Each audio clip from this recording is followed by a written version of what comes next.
스코틀랜드의 종교 개혁자였던 조지 위샤트라고 하는 사람이 있습니다.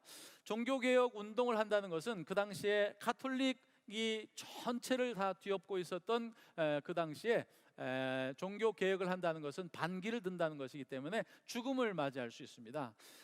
그런데 이 사람이 잡혀서 사형을 언도받고 사형 날짜를 기다리게 되었습니다.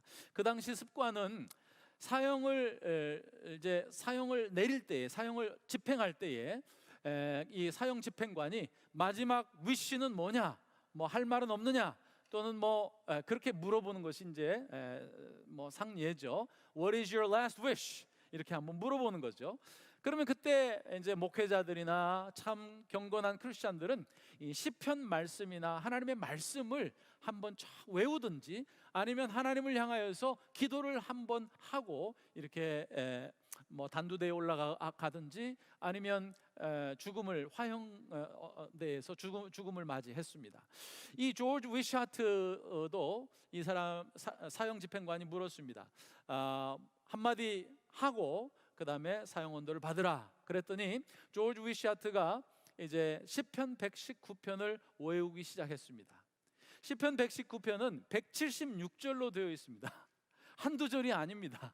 굉장히 긴 이 시편을 이 사람이 얼마나 말씀을 사랑하고 말씀을 평소 때에 외워놓았든지 이 말씀 시편 119편을 외우는 거예요. 그래서 119편을 1절부터 쭉 해가지고 3분의 2 정도 외울 때쯤 해가지고 왕으로부터 급히 이 사면장이 날라왔습니다. 그 사람은 죄인이 아니니까 그 사람은 사면해 주어라, 사형 집행을 중단하라 말을 타고 막 왕의 명령을 받아가지고 딱 나와서 사면장을 딱 내밀었습니다.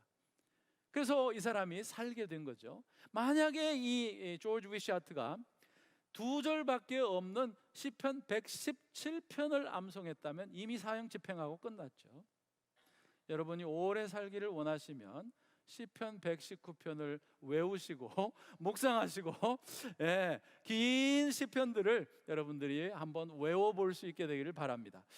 여러분, 시편 119편은 우리가 이 찬송가가 없는 성경은 딱 중간을 붙들고, 성경의 중간을 딱 붙들고 딱 열면 시편 119편이 성경의 가장 정중앙입니다.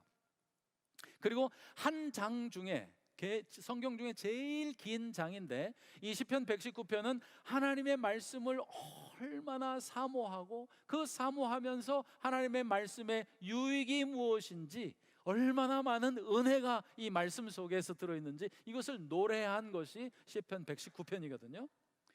그래서 97절 말씀에도 우리가 읽은 말씀 중에 한 두세 구절만 찾아봅니다. 97절에 시작. 내가 주님의 법을 얼마나 사랑하는지 온종일 그것만을 깊이 생각합니다. 그 다음에 103절 시작. 주님의 말씀의 맛이 내게 어찌 그리도 단지요 내 입에는 꿀보다 더 답니다. 111절 말씀 시작. 주님의 증거는 내 마음의 기쁨이요 그 증거는 내 영원한 기업입니다. 자녀가 기업도 아니고 사업도 기업이 아니고 내 직장이 기업도 아니고 하나님의 말씀이 얼마나 나에게 기쁨을 주고 샘솟는 은혜를 주는지 그 증거라고 하는 것은 말씀을 말합니다. 그 하나님의 말씀이 내 영원한 기업이 됩니다 라고 고백하고 있습니다. 사랑하는 여러분, 오늘 이 말씀을 들으면서 9월 달에 다가오는 성경 공부의 신청서를 잘 작성해서 빨리 내시고 말씀 공부에 들어올 수 있게 되기를 바라는 마음으로 이 말씀을 전하고, 또 이 평생을 살면서 우리가 하나님의 말씀을 얼마나 가까이 하고 하나님의 말씀을 가까이 하면 할수록 우리에게 얼마나 힘을 주시고 성령이 함께 하시고 하나님 아버지의 사랑이 부어지고 은혜가 부어져서 여러분이 승리하는 인생, 행복한 인생, 능력 있는 인생을 살게 될 줄로 믿습니다. 그것을 생각하면서 오늘 이 말씀을 준비했습니다. 여러분, 오늘 말씀의 유익에 대해서 1000가지도 넘죠. 10,000가지, 100,000 가지도 넘어요. 말씀이 우리에게 주는 psychological, physical, spiritual, society, 여러 가지 은혜의 이 benefit이 얼마나 많은지 몰라요. 그러나 오늘 시간 관계상 4가지만 한번 살펴보기를 원합니다. 첫째, 하나님의 말씀은, 성경은 우리를 지혜롭게 합니다. 여러분, 성경에는 얻을 만한 무엇보다도 지혜를 얻으라라고 특별히 잠언서에 보면 솔로몬이 우리에게 말하고 있습니다. 그런데 98절과 99절, 100절 석절만 같이 한번 읽어봅니다. 시작. 주님의 계명이 언제나 나와 함께 있으므로 그 계명으로 주님께서는 나를 내 원수들보다도 더 지혜롭게 해주십니다. 내가 주님의 증거를 늘 생각하므로 내가 내 스승들보다도 더 지혜롭게 되었습니다. 내가 주님의 법도를 따름으로 노인들보다도 더 슬기로워졌습니다. 3가지 종류의 사람들보다도 하나님의 말씀을 가까이 하는 사람은, 하나님의 말씀을 묵상하고 늘 가까이 하고 즐거워하는 사람은 이 3가지 종류의 사람들보다 더 지혜롭다 그랬습니다. 첫째는 원수들보다 더 지혜롭다는 거예요. 여러분이 꼭 원수가 있어서가 아니라, 이 지혜가 얼마나 필요합니까? 여러분, 사업할 때에도 다른 사람들보다 또 더 좀 깊이 볼 수 있고, 깊이 깨달을 수 있고, 멀리 볼 수 있는 눈이 있는 사업가는 잘 될 수밖에 없는 거죠. 직장 다니면서도, 사람들과의 관계에서도, 하나님의 사역을 하면서도 여러분, 지혜가 필요한 거예요. 원수보다도 더 지혜롭게 만들어주는 것은 인간의 꾀가 아니에요. 연구가 아니에요. 연구해봐야 우리의 머릿속에서 나올 만한 것들이 뭐 그렇게 많이 있겠습니까, 여러분? 하나님의 말씀은 우리가 컴피티션, 우리의 경쟁자보다 훨씬 더 지혜롭게 만들어준다는 거죠. 두 번째는 뭐예요? 노인은 지혜가 있습니다. 왜? 경험이 많이 있기 때문에 그렇습니다. 그렇죠? 나이가 많을수록 꼭 그런 것은 아니지만 인생을 살아온 경험이 있기 때문에 지혜롭습니다. 그래서 우리는 노인들에게 물어봐야 합니다. 물어봐야 돼요. 그런데 하나님의 말씀을 가까이 하고 하나님의 말씀을 사랑하고 밤낮 주야로 묵상하는 자들은 노인들보다 훨씬 더 깊은 것을 볼 수 있고 넓은 것을 볼 수 있는 거예요. 말씀을 가까이 하면. 그리고 3번째는 뭐예요? 스승보다도 지혜롭게 한다 그랬어요. 스승보다도. 스승들은 많이 배운 분들이에요. 학자들이에요. 우리를 가르쳐 주시는 분들보다 더 지혜롭고 더 깊은 것을 보고 더 많은 것을 볼 수 있는 눈을 열어주시는 것은 영원하신 하나님, 전능하신 하나님의 말씀인 줄로 믿습니다. 하나님의 말씀을 가까이 하는 여러분들 되셔서 지혜로운 사람들 되시길 주의 이름으로 축복합니다. 옛날에 감옥에 수감된 한 죄수가 있었습니다. 어느 날 아내가 편지를 보내서 물어봅니다. 여보, 당신이 없어서 밭을 갈아서 이제 감자를 심어야 되는데 어떻게 해야 될지 모르겠어요. 뭐 이러면서 아내가 이제 감옥에 갇혀 있는 남편에게 편지를 보냈어요. 감옥에 갇혀 있는 사람들에게는 편지가 나오는 것도 들어가는 것도 다 검열을 받습니다. 다 읽습니다. 누군가가 다 읽어요. 그래서 이거를 알고 이 감옥에 갇혀있던 남편이 이렇게 편지를 보냈습니다. 여보, 우리 텃밭은 절대로 손을 대면 안 돼요. 파거나 뭐 그러면 안 돼요. 왜? 내가 거기다가 이 자금, 황금하고 폭탄을 심어놨기 때문에 절대로 건드리면 안 된다고 이렇게 써보냈습니다. 그랬더니 그 다음 날부터 이 수사관들이 가가지고 다 밭을 전부 다 파놨어요. 그 황금하고 폭탄을 찾으려고 전부 다 밭을 파놨어요. 그랬더니 그 다음 날 이 남편이 아내에게 또 편지를 보냅니다. 지금 심으면 됩니다. 그렇게 편지를 보냈어요. 여러분, 이 죄수는 감옥 안에서 편지 2장으로 자기가 일꾼들 사서 해야 되는 모든 일구는 일을 다 한 거죠. 이것을 세상 사람들은 지혜롭다라고 말하기도 합니다. 그러나 성경에서는 이것을 인간의 꾀라고 말하기는 하지만 이것을 참 지혜라고 말하지는 않습니다. 세상을 살다 보면 이런 꾀도 필요합니다. 이런 지혜도 필요합니다. 그러나 하나님께서 우리에게 말씀하는, 성경이 말씀하는 지혜는 이런 것이 아닙니다. 그러면 참 지혜는 뭐냐? 성경이 말하는 참 지혜, 하나님께서 여러분과 저에게 주시고자 하는 정말 진짜 지혜, 참 지혜는 이런 것이에요.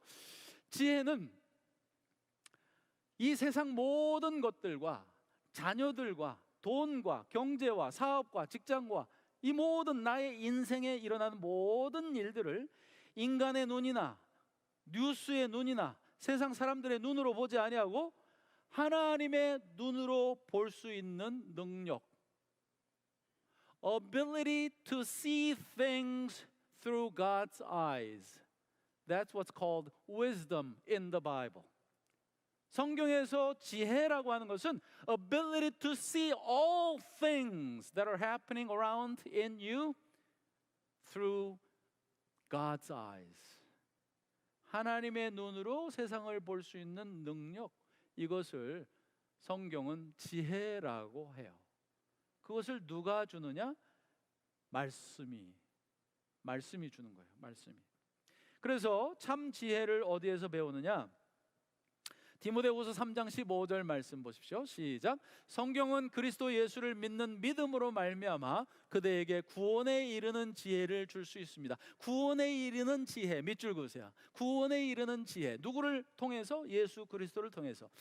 지혜 중에 지혜에는, 지혜로운 사람 중에 지혜로운 사람은 예수 그리스도, 하나님의 아들이신 예수 그리스도를 통하여서 죄사함과 구원을 얻은 사람들이 가장 지혜로운 사람입니다. 그러므로 예수를 믿고 세례를 받고 하나님의 자녀가 된 여러분들, 그리고 이 세상 모든 아무리 바쁜 일이 있다 할지라도 현장에 나와서 하나님을 예배하고 찬양하고 성도의 교제를 나누며 주의 일을 섬기는 여러분들이야말로 이 세상에서 가장 지혜로운 분들임을 믿는 여러분들 되시기를 바랍니다. 여러분이 가장 지혜로운 거예요. 나는 뭐 지혜도 없고 멍청하고 또 뭐 배운 것도 많지 않고, 그렇게 생각하지 마세요. 인간의 꾀가 지혜가 아니라니까요.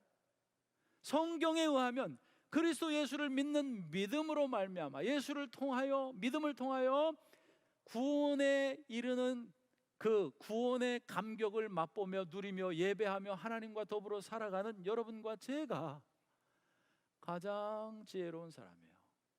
아무리 세상에서 뭐 똑똑한 척하고 집안이 좋고 학벌이 좋고 잘 나가고 높이 올라가고 승진하고 돈을 많이 벌었어도 예수 그리스도를 모르고 죄사함을 받지 못하고 그리고 구원의 감격을 못 누리고 사는 사람들은 가장 지혜가 없는 사람들이에요.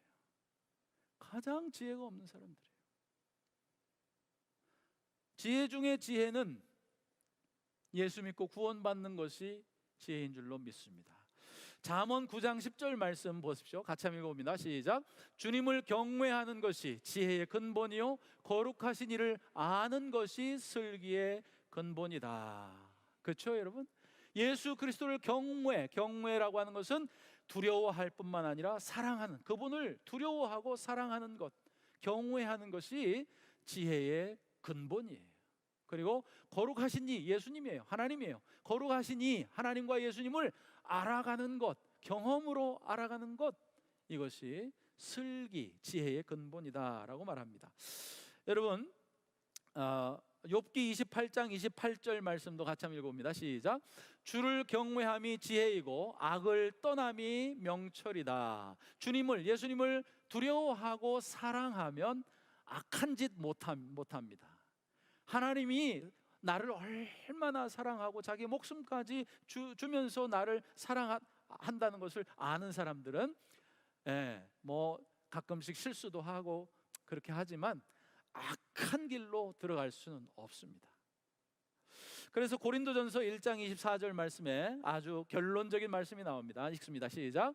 그리스도는 하나님의 능력이요 하나님의 지혜입니다. 아멘. 할렐루야. 그리스도, 예수 그리스도가 하나님의 능력이에요. 돈 많은 것이 능력이 아니에요. 차 좋은 것, 집 큰 집에 사는 게 능력이 아니에요. 예수 그리스도가 하나님의 능력이에요. 왜? 예수 그리스도만 여러분과 저를 구원할 수 있어요. 누가, 이 세상에 어떤 누가, 부자가, 능력 있는 자가, 빌 게이츠가 여러분 구원할 수 있나요? 없어요.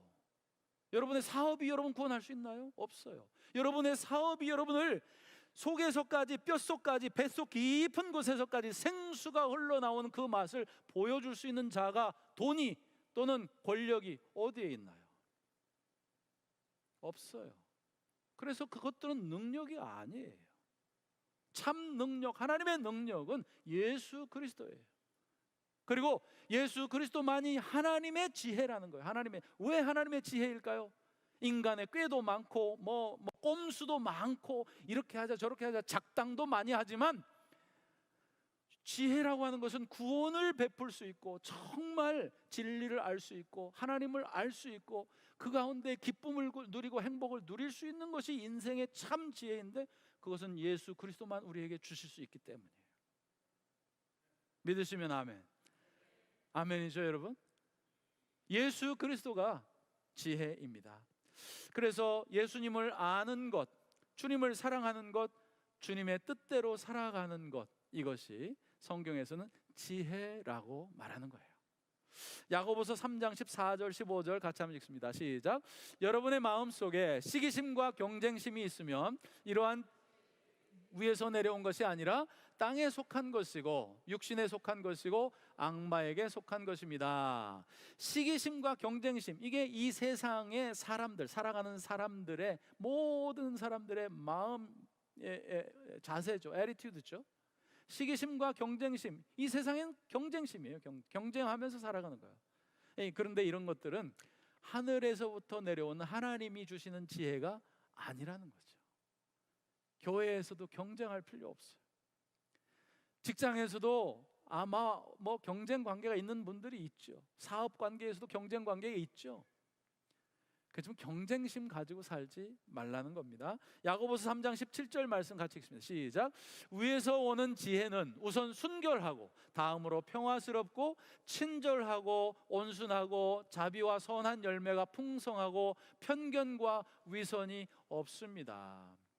우리가 예수를 붙들고 하나님의 지혜와 능력이 되시는 예수를 붙들고 하나님의 영광을 위해 살아가고 주님과 동행하기 위해서 몸부림치면서 살아가면 하나님께서 위로부터 오는 지혜를 주시는데, 일을 할 때, 자녀를 키울 때에 하나님이 주시는 지혜를 주세요. 그런데 그 지혜는 특징이 뭐 어떤 일을 하든 간에 그 하나님이 우리에게 주셨다고 하는 그 지혜, 여러분들이 기도하소 하다가 응답 받았어 이러는데 이 말씀으로 살펴보세요. 여러분 자신의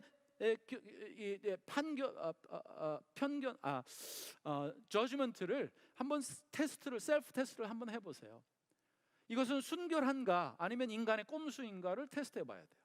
하나님이 우리에게 주시는 어떤 디시전 메이킹 할 때에 나는 이쪽 길로 가기로 했어. 하나님의 응답을 받고 나는 사업을 하기로 했어.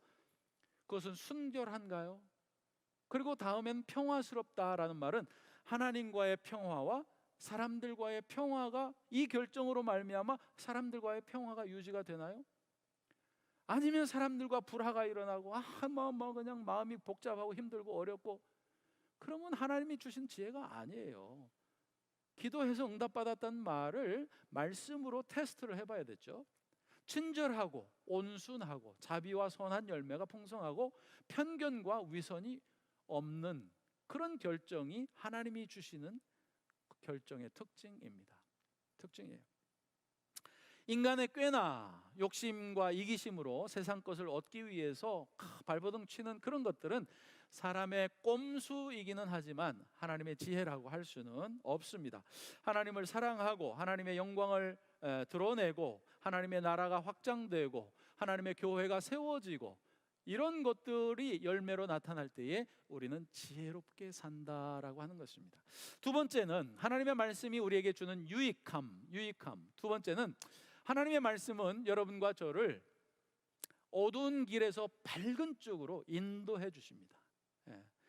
아무리 깜깜한 어두움에, 칠흑 같은 어두움에 있다 할지라도 하나님의 말씀을 붙들면 그 말씀이 여러분을 옳은 길로, 하나님의 보시기에 복된 길로, 아름다운 길로, 선한 길로 인도해 주실 줄로 믿습니다.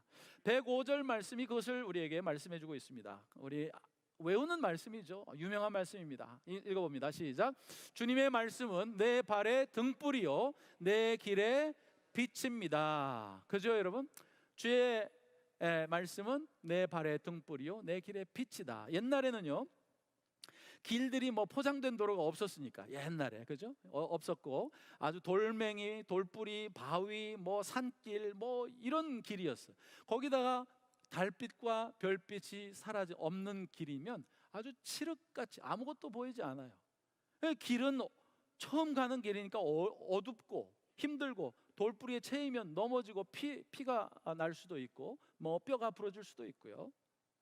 그때에 여러분 시골에서 어렸을 때에 정말 옛날에 시골에서 살아본 분들은 알잖아요.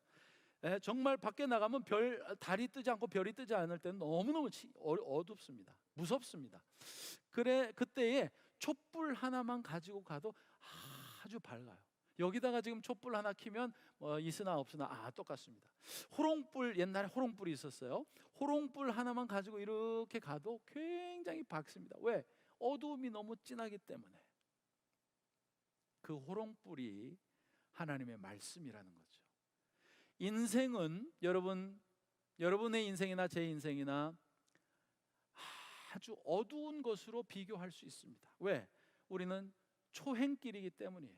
오늘 오후에 어떤 사고가 일어날지 아무도 모릅니다. 지진이 일어날 수도 있고 한국에처럼 뭐 1시간에 100mm씩 막 물폭탄이 쏟아져 가지고 벤츠 S500 날아가 버리는 거예요. 둥둥 물에 떠다니는 거예요. 집 뭐 100만 불짜리 200만 불짜리 그냥 날아가 버리는 거죠. 하루아침에 인생은 어떻게 될지 몰라. 여러분의 사업, 여러분의 직장, 여러분의 자녀들 지금까지 괜찮았으니까 앞으로도 괜찮을 것이다, 그러기를 바랍니다. 그러나 모르는 것이에요. 인생은 깜깜한 어두움 길이에요. 왜냐? 초행이니까. 한 번도 우리는 오늘 오후를 한 번도 살아본 적이 없어요. 인생은 한 번밖에 기회가 없어요. 다시 되돌아가서 살 수가 없어요.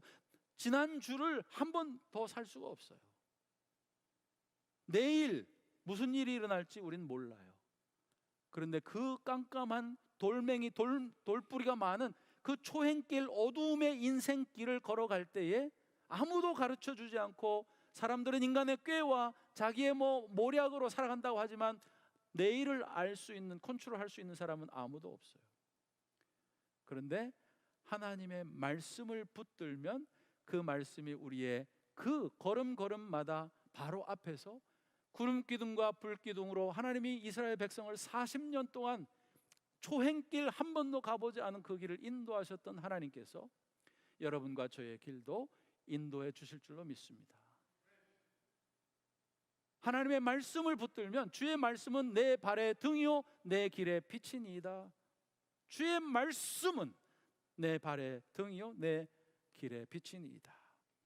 여러분, 말씀 붙들고 살아가는 여러분 되시기를 주의 이름으로 축복합니다. 한동대학교를 세운 김영길 장로님, 여러분 간증도 아마 동영상에서 많이 나와 있고 들어보셨을 거예요. 창세기 12장 1절 말씀으로 카이스트 교수, 잘 나가던 아주 행복하고 그죠, 보장이 되어 있던 그 길, 카이스트 유명한 대학입니다. 거기에 교수였으면 이분 굉장히 똑똑한 분입니다. 능력 있는 분입니다. 그냥 그 교수 하면서 평생 살고 리타이어하면 그건 되는 거예요. 그런데 하나님께서 그 마음에 창세기 12장 1절 말씀을 심어주시는 거예요. 그 말씀으로 이 사람이 하나님의 부르심을 받습니다. 아브라함이 자기 본토 친척 아비집을 떠나 하나님이 지시할 땅으로 가라, 이 말씀이 이 김영길 장로님에게 탁 마음의 부담으로 임한 거예요. 그래서 카이스트 교수를 내려놓고 무조건 포항으로 그냥 갔어요. 온갖 고생을 하면서 기독교 명문대학을, 정말 이 땅에 숭실대학교도 기독교 대학이고 연세대학교도 기독교 선교사님들이 세운 대학이지만 지금은 다 세상 물 먹어버렸잖아요. 기독교 대학이라고 할 수 없어요. 그러나 정말 하나님을 예배하고 모든 학생들이 다 성경으로 교육을 받고 하나님 채플로 예배를 드리고 수업을 하면서도 모든 수업을 다, 공과대도 있고 한야도 있고 다 있겠지만은 수업을 하면서 선생과 제자들이 하나님을 존중하고 하나님을 아는 것이 지식의 근본임을 인정하고 이런 대학을 세워보자, 이런 마음을 주신 거예요.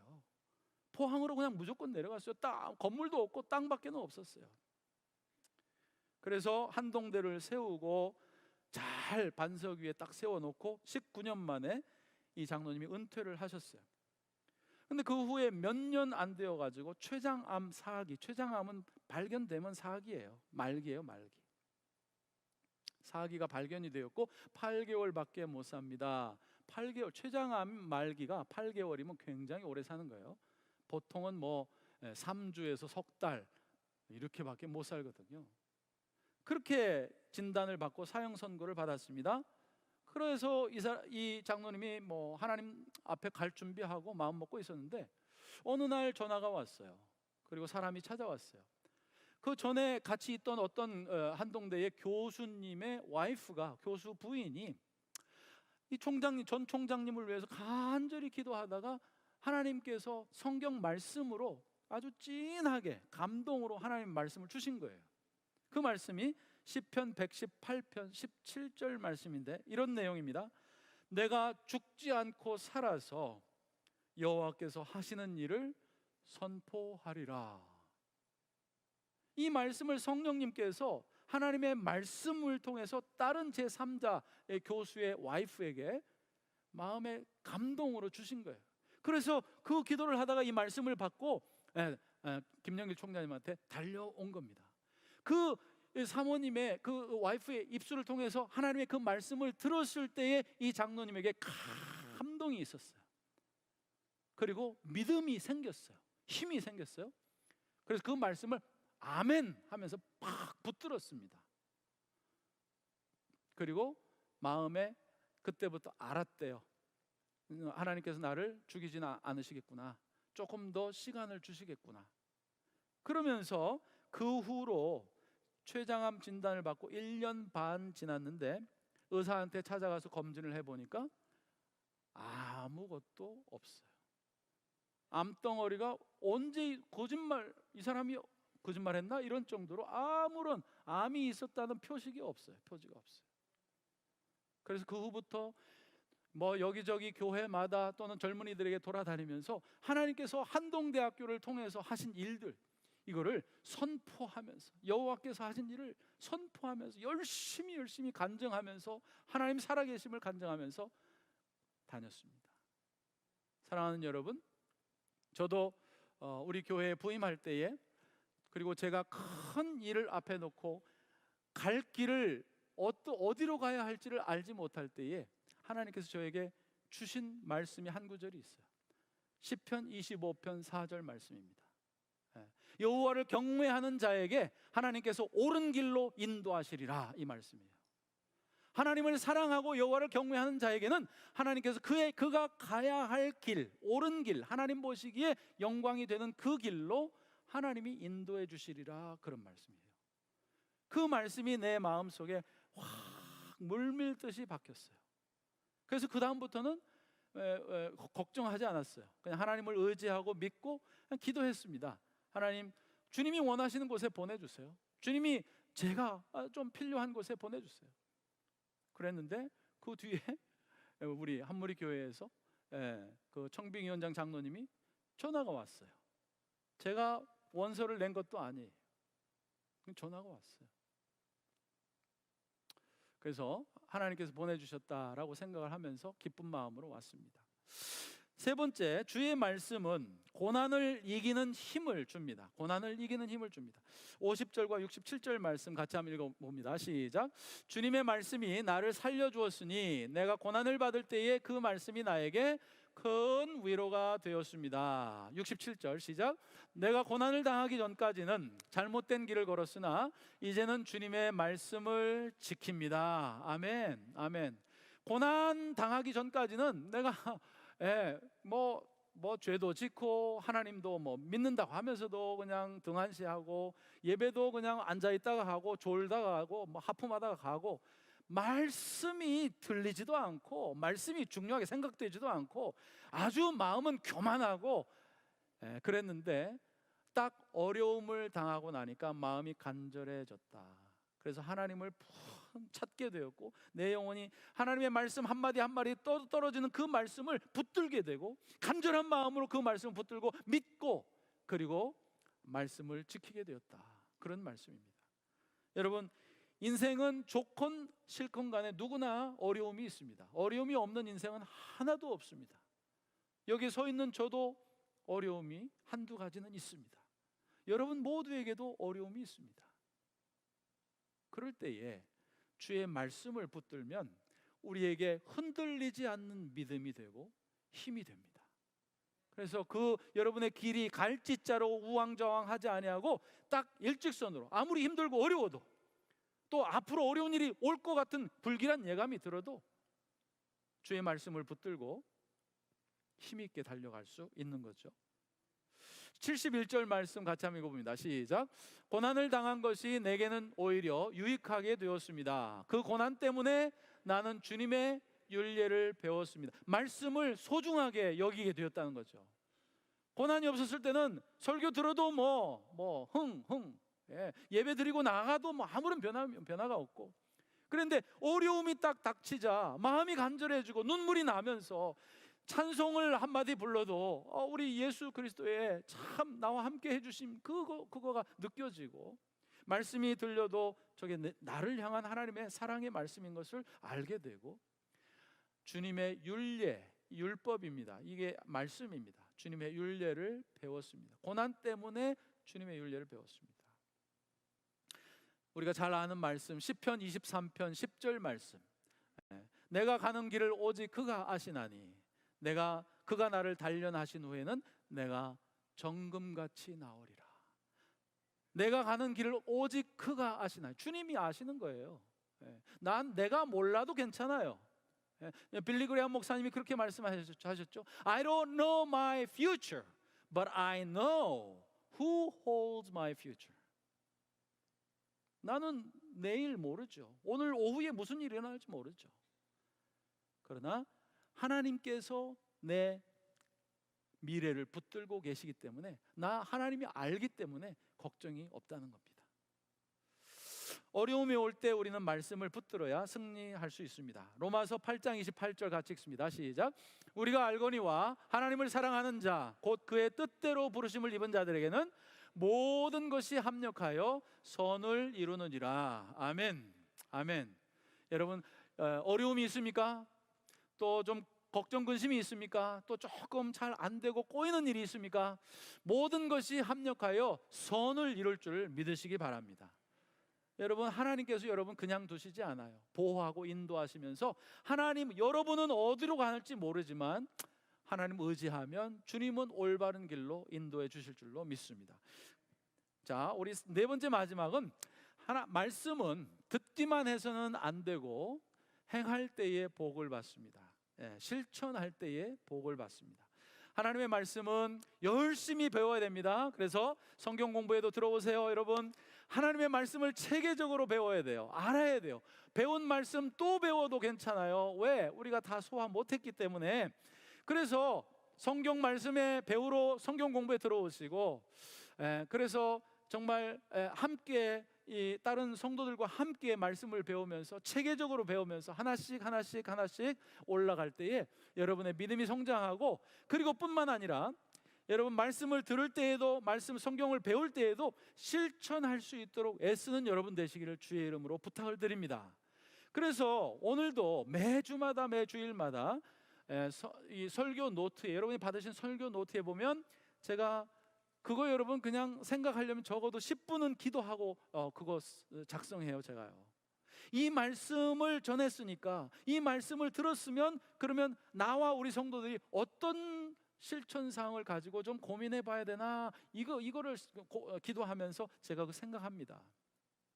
그래서 그 밑에 실천사항들 3개가 늘 있는데, 그거 하든지 그거 중에 하나만 붙들고 실천을 해보든지, 아니면 여러분이 생각나는 대로, 하나님께서 알려주시는 대로, 너는 김 집사님, 너는 요거를 좀 해봐라, 다른 것을 가르쳐 주시면 그거 하시면 됩니다. 그러나 실천을 해보세요. 실천하지 않고 듣기만 하면, 야고보서 1장 22절부터 25절에 보면, 실천하지 않고 순종하지 않고 듣기만 하는 자는 스스로를 속이는 자다 그랬습니다. 스스로 속이는 거예요. 난 말씀 잘 듣고 있어. 아니잖아요. 실천할 때 우리는 복을 받습니다. 여러분, 106절 말씀 같이 한번 읽습니다. 106절 시작.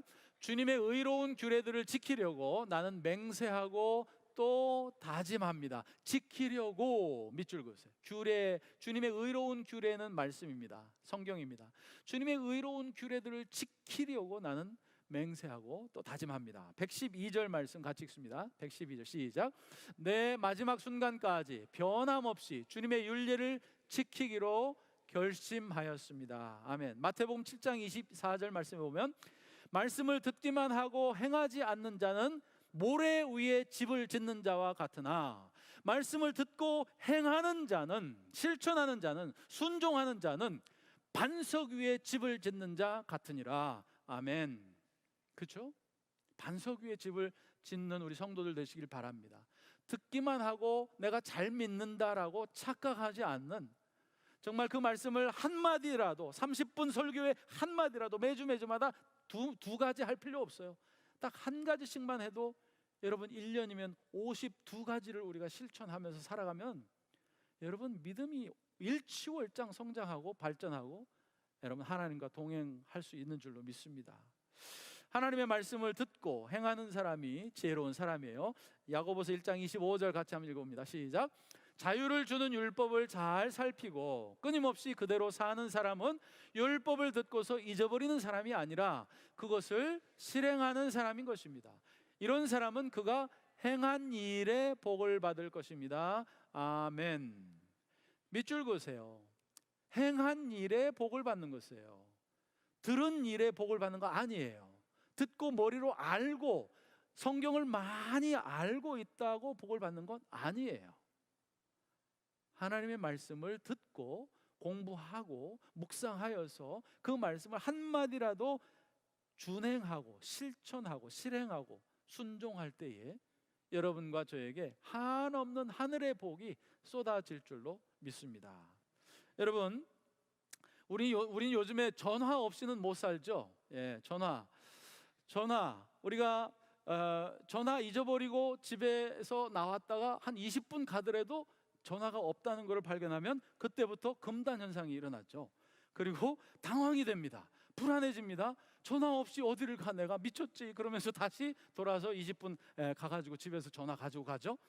그리고 아침에도 일어나서 아내의 얼굴을 쳐다보기 전에 내 전화가 어디 있나 먼저 전화를 해가지고 전화 먼저 보고 하루 종일 전화 붙들고 비즈니스도 하고 텍스트도 보내고 아이들과도 하고 와이프 뭐 하다가 잠자리에도 전화 딱 붙들고 이렇게 들어가서 전화 이렇게 보면서 잠이 들죠.